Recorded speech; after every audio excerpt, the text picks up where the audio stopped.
always acceptable in your sight, O Lord, our strength and our Redeemer. Amen.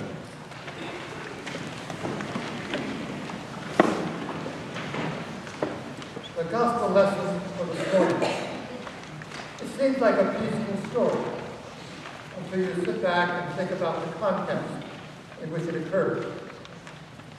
Jesus has just been recently baptized by John the Baptist, and he has started his ministry in Galilee, and crowds have begun to follow him, and that immediately made him suspect by the Roman occupiers of the land and by the religious leaders, the leaders of the temple especially, but also some of the synagogues. The crowds gather, there's electricity in the air, someone comes to him, a leader of the synagogue, potential foe, and pleads to him, "My daughter is ill, is near death. Come heal." And so Jesus sets out to heal this person. On the way, a woman who has a hemorrhage for 12 years, comes. She needs healing for lots of reasons. First, physical, but also cultural, emotional, and spiritual, in that women are not really first-class citizens, at least not in public in those days, and someone who is bleeding is not clean. And so she probably had all kinds of social problems too, because no one would get near her. She touches him in faith, and she is healed. He turns, as you remember the story, and said, "Who touched me?" She comes forth and tells him the truth, and he blesses her and reaffirms her healing. She goes on her way. Then she goes to the leader of the synagogue's house, and they say, "Don't bother, she's dead." And he says, "She's not dead, she's sleeping, relax." But he goes in with her parents, and James and Peter and John, and he heals her, little girl to her. In the midst of this tense condition, in the people of Galilee and Judea, in the midst of this tension, here appears this man who seems to be a threat to the authorities, and he's healing indiscriminately of friend and foe. He heals because of the need of the people, period. It's not a political thing. And he heals the daughter of one of the heads of the synagogue. You can think of him as the senior warden of the synagogue. He heals this girl. And he heals this woman. And other people might keep a distance from him. He heals. He's a healer, and he's a light in the midst of the darkness of that country in that day. When I began to prepare this sermon, I said to myself, what in the world am I going to say about this gospel lesson? And then immediately, just like that, it came to me. I had just finished reading a remarkable book. It's a story, but it's not a novel. It's a real diary of a young woman caught up in the middle of the Holocaust, living in Amsterdam in 1941. A young Jewish woman, 27 years of age. And it seemed to me, at least, there was a lot of resonance between what happens in her story, reading her diary, and what happened in Jesus' day, the gospel lesson this morning. There were a lot of vibrations back and forth going on in my brain. Let me tell you the story, and I hope you will see what I mean. A bright young woman, the daughter of a professor of ancient languages, a bright young woman, single, living near the Rijksmuseum in Amsterdam, alone in her own little room. She's in therapy, it's early days of therapy, with a Jungian analyst, and sees him regularly for healing. And she begins to heal. She falls in love with him, and she has an affair with this man. And, you know, now he loses license, and she would be in trouble, etc., and so forth. That apparently happened in those early days. So she was having this affair with him, and she decides she wants to write a diary to put, as articulately as she can, her own inner feelings and struggles and her own journey in as clear language as she possibly can. And she wants to write her diary with utter honesty. It is going to be a help to her. It has to be not faked or anything. It has to be real. And she writes this real diary, including about her affair with her therapist.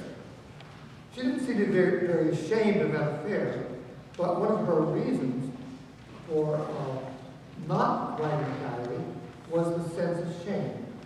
The sense of shame. And she was ashamed of one aspect, and that is her possessive feelings towards this man.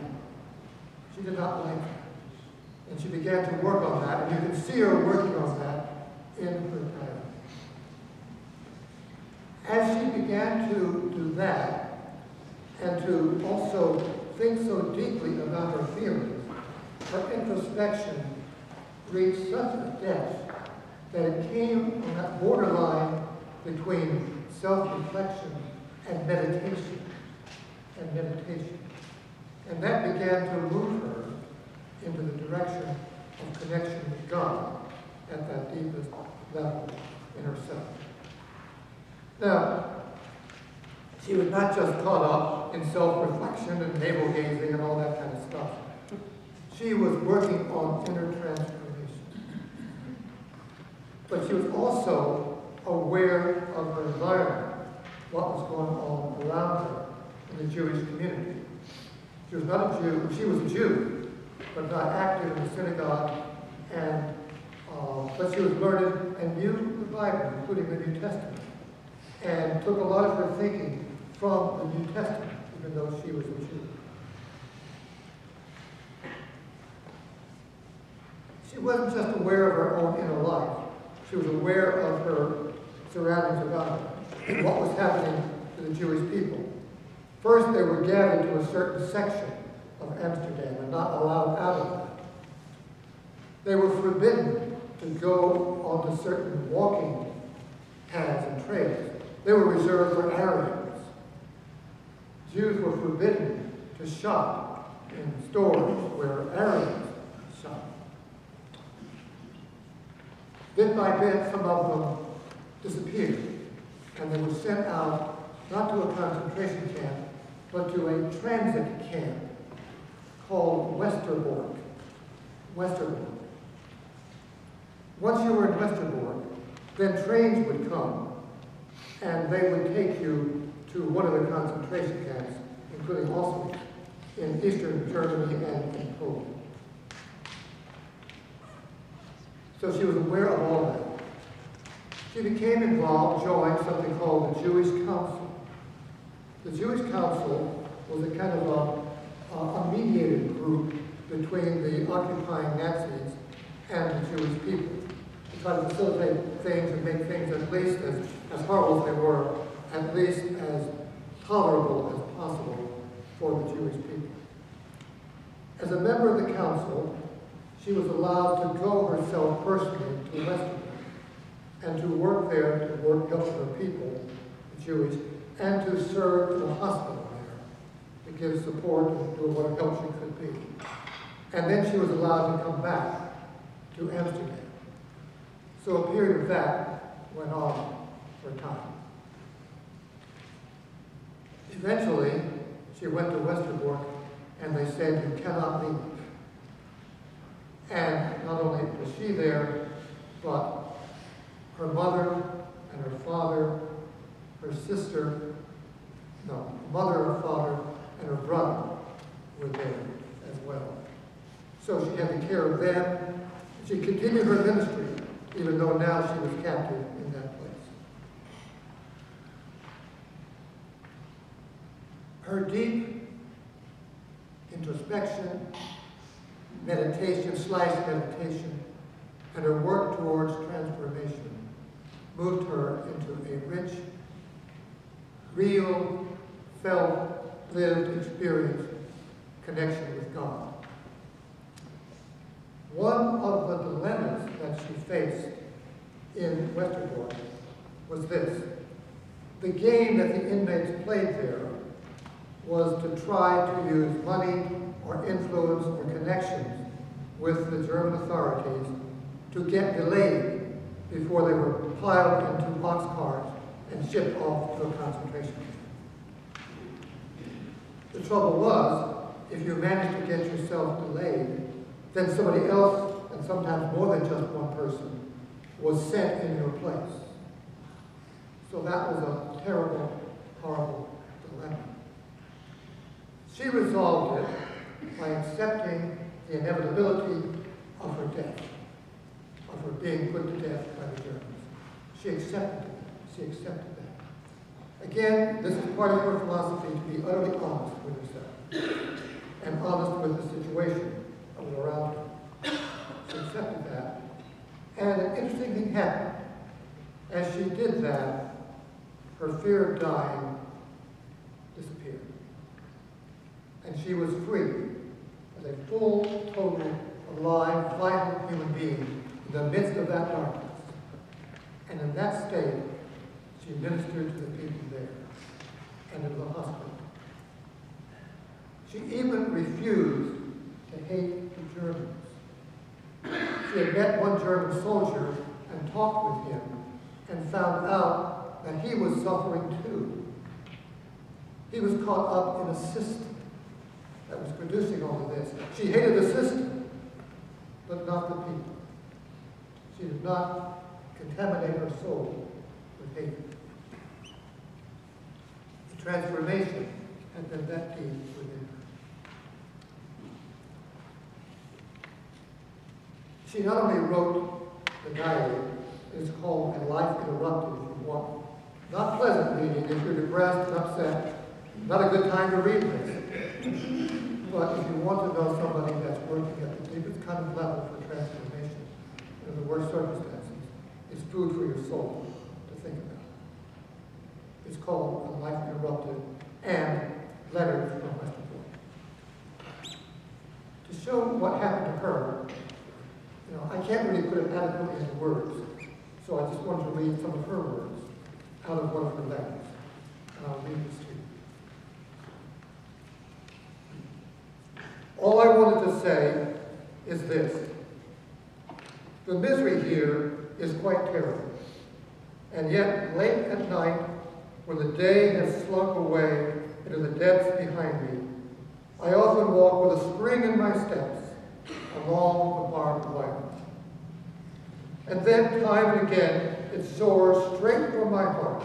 I can't help it. That's just the way it is, like some elementary force. The feeling that life is glorious and magnificent, and that one day we shall be building a whole new world. Against every new outrage of fresh horror, we shall put up one more piece of love and goodness, drawing strength from within ourselves. We may suffer, but we must not succumb. If we should survive unhurt in body and soul, but above all in soul, without bitterness and without hatred, then we shall have a right to a say after the war. Maybe I am an ambitious woman. I would like to have just a tiny bit of a say.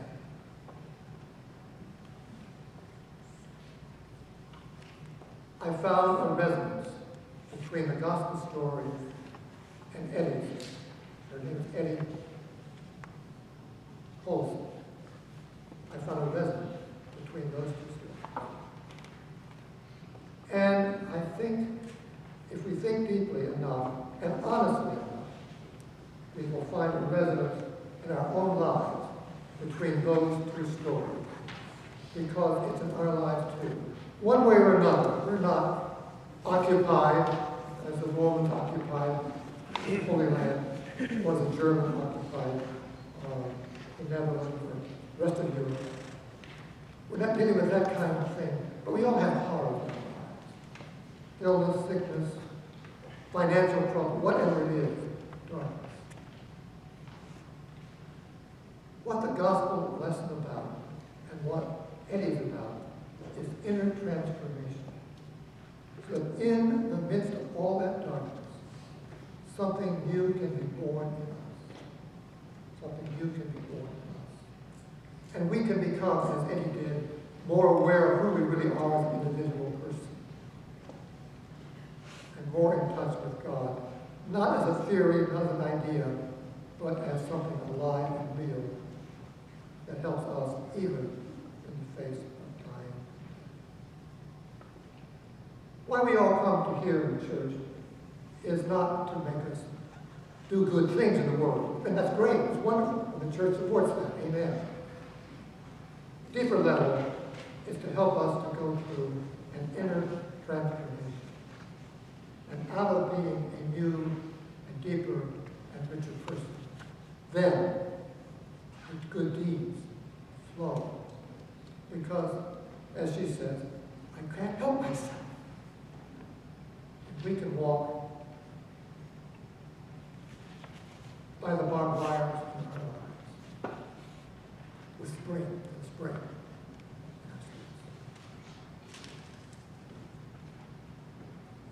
Eddie died in Auschwitz on November 30th, 1943. But in another sense, she's still alive, and she's with us. And I was touched by this lady as I read the book. And I want to share that story that you might be touched with it too. May God bless us all. Amen.